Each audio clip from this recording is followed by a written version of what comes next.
Pinaaresto na ng Sandigan Bayan ang ilang mga kasalukuyan at dating opisyal ng gobyerno dahil sa kasong graft at malversation case.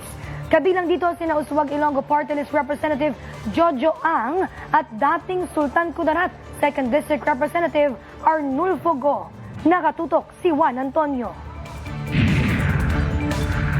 Nakapagpiyansa na si Uswag Ilonggo Party List Representative Jojo Ang kasunod ng pagpapalabas ng arrest warrant ng Sandigan Bayan para sa kasong graft kaugnay sa conflict of interest na inihain ng Office of the Ombudsman. Naglabas rin ang Sandigan Bayan ng warrant of arrest para sa kasong malversation at whole departure order laban sa kongresista. Sa inilabas na resolusyon ng korte, nakitaan nila ng probable cause ang kaso na inihain ng Office of the Ombudsman. Sa pahayag ng Office of the Ombudsman, sinabi nitong habang nakaupo bilang kongresista si Ang, nakakuha siya ng kabuuang 214 million pesos na kontrata mula sa DPWH at 119 million pesos mula rito ay bayad na. Nilinaw rin ng Ombudsman na hindi na kailangan pang mapatunayan na nagkaroon ng irregularidad sa naging proseso ng bidding para masabing nagkaroon ng conflict of interest. Sapat na raw na patunay na ang isang opisyal ng gobyerno ay kumita o kumikita mula sa kontrata habang nakaupo sa gobyerno.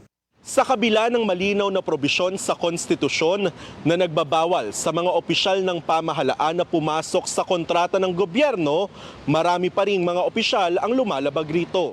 Panibagong arrest warrant din ang inilabas ng Sandigan Bayan laban kay dating Sultan Kudarat 2nd District Representative Arnulfo Go para sa kasong malversation. Dawit rin sa kaso sina dating Lebac Sultan Kudarat Mayor Jenicio Besana, dating Municipal Accountant Alan Bayani at dating Municipal Treasurer Mario Labrador. Bago niya naglabas na rin ang Sandigan Bayan ng arrest warrant para sa 2 counts ng graft at 2 counts ng malversation kay Go at iba pang kasamahan. Nagugat ang kaso sa pagkakadawit ng dating kongresista at dating mga opisyal sa Priority Development Assistance Fund o pork barrel.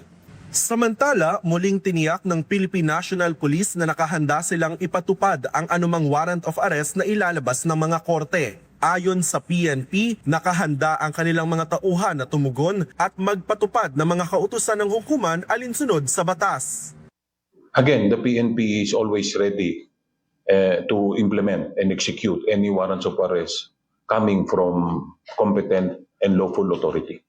Juan Antonio, IBC News.